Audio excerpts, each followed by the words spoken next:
Good evening, everybody. So first, thank you for being here. I was told I have 3 to 4 minutes, so I'm really going to try to keep it to that.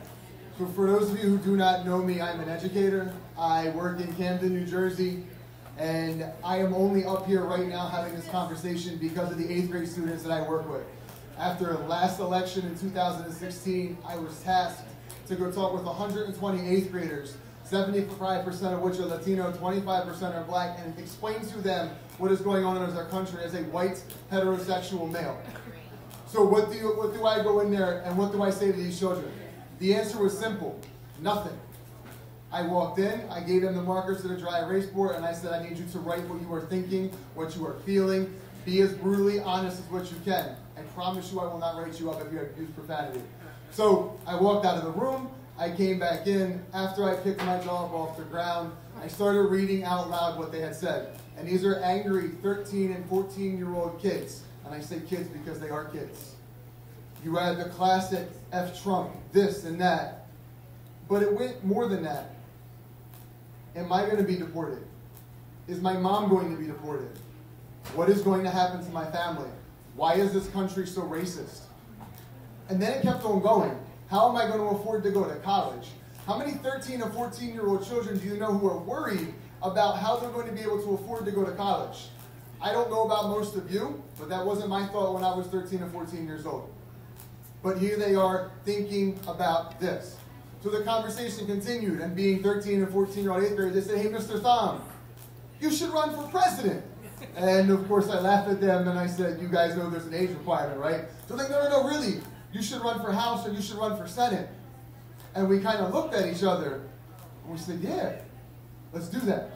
So all through last year as I'm going through and we're working on ways to get the different candidate trainings, working with the Bold Progressives, PCCC, and we're doing these things. My kids are asking me, what are you doing? What are you doing? What are you doing? How can we help?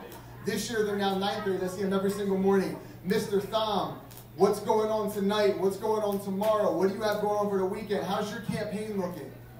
And these kids hold me accountable every single day. I wouldn't be where I am today without the educators who push me to be better. I come from Millville. I come from a family where we're on government assistance. I should not be here talking to you today. So my teachers pushed me through, and now my students are pushing me through, and they are pushing me forward. And what we are talking about is debt-free college, and student loan reform, and forgiveness. We're talking about jobs issues and reforming our K-12 system and really working on getting renewable energy in our congressional district, which for whatever reason, we don't seem to be doing anywhere near enough of.